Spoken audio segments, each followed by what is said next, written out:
Good morning. You're listening to Caregiver Crossing, a podcast brought to you by Joy's House. We are so blessed and thrilled that you're here. I heard a yay. Caregiver Crossing is a podcast created just for you, the caregiver, and that yay came from my co-host. So I'm Tina McIntosh. Hi, I'm Terry Stacy. And we're here every week. Aren't you happy about that? We are here every week for you, and we bring you experts across the country to provide you comfort and resources and certainly joy to our caregivers. And there's many of you. This podcast will serve to embrace family caregivers of today and also for tomorrow. And thank you all so much for joining us this morning. And let's get right to it. Let's do it, Tina Bina. Well, we have a friend of Caregiver Crossing, Andrew Bradford, with us. Good morning, Andrew. Good morning, everyone. Thanks for having me on today. Well, I got to get this straight because since we've been together on the radio show, now that we're a podcast, you have changed roles and you are the you oversee all the advancement functions at the museum. And we say in the museum, we're talking about Conner Prairie here in Indiana. Everybody loves Conner Prairie, wonderful place. Andrew specifically focuses on creating new and advancing existing partnerships within the community, like Joy's House, the Heartland International Film Festival, Youth Assistance Program. He does fundraising, oversees marketing and membership, and he has the fun job of aligning all the great things going on in the community with the opportunities that exist at Conner Prairie. And so we're so happy to have him. Terry, do you know how many visitors come to Conner Prairie? A year, a week, a day.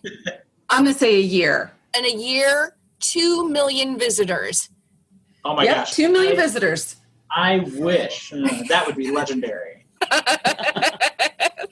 You have about how many a year, Andrew? Yeah, Terry, you were off a little bit, but we've got aspirations to get to that number for sure.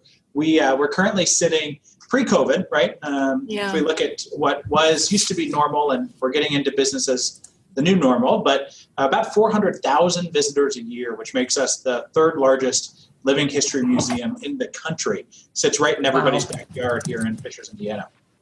Go ahead, Tina. You go ahead. We could do this all day. No, you go ahead. Well, and there you have a special connection with the Smithsonian Institute, right, Andrew?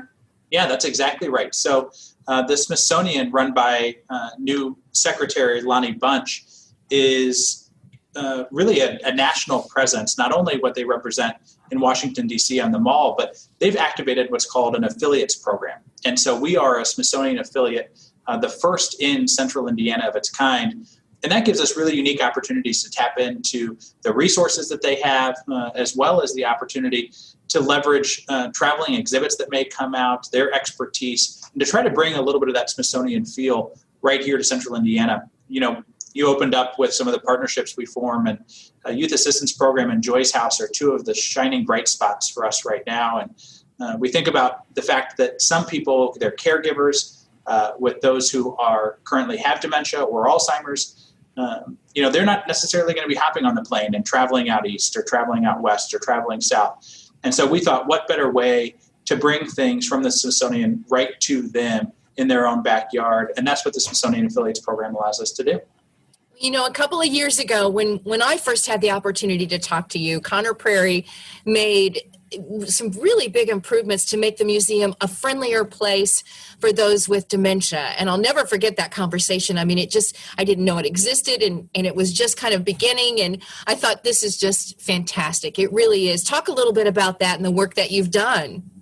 Yeah, absolutely. So there's so many elements here that we could talk about. I think talking about memory cafes and the fact that currently we are hosting several times a year an opportunity for caregivers and those that they care for to come to Conner Prairie, to be in a safe space, to be enjoying the senses that can be illuminated and the moments that they can share by accessing our collections and our interpreters and our storytellers. And so our memory cafes are executed by folks who are trained in dementia-friendly practices that are here to provide those experiences that might spark a little something, that might bring back a little bit of a memory, or may just provide an opportunity for respite and to get out. And there's, so many great values that we can provide through these memory cafes, and now they're virtual, right? I mean, COVID has taught us that it's time to pivot, and we have pivoted to now virtual memory cafes, meeting people where they are.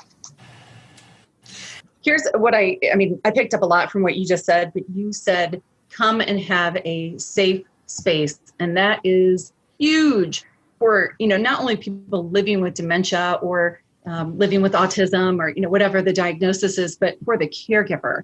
I find so many times, Andrew, people who are caregiving don't want to take their loved one out into the world because they are unsure of what it's going to be like or who will understand. And so I know that you also created there, and I think the world's going to open back up at some point, right? And you guys, I know, will be ready at Conner Prairie.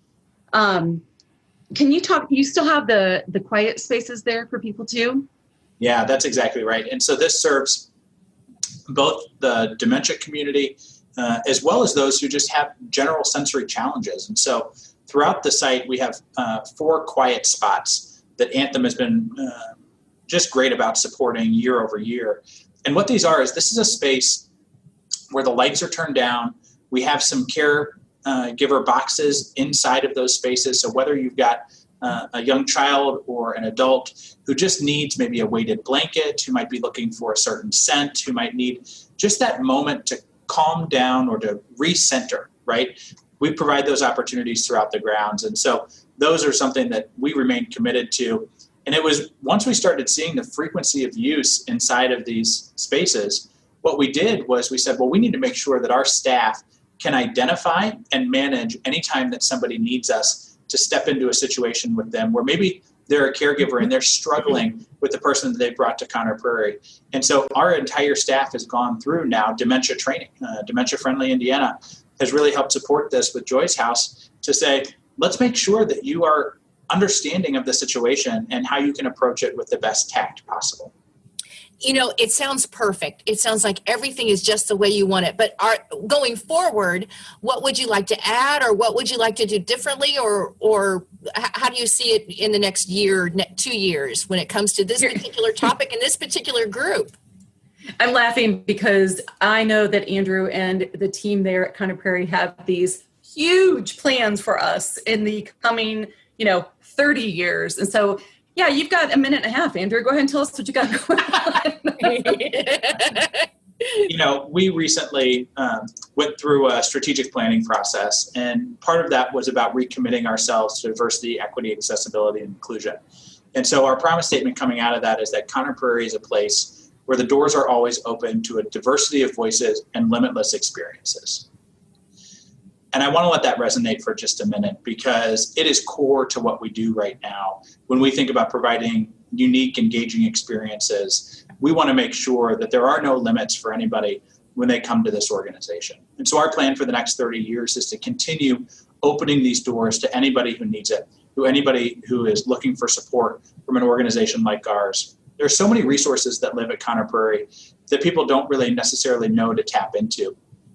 And so we want to keep opening this up. We want to keep opening the gates. We want to keep saying, come in, and we want to be a space where people can, just feel at home and feel comfortable using and experiencing everything that we do. So the next 30 years are huge.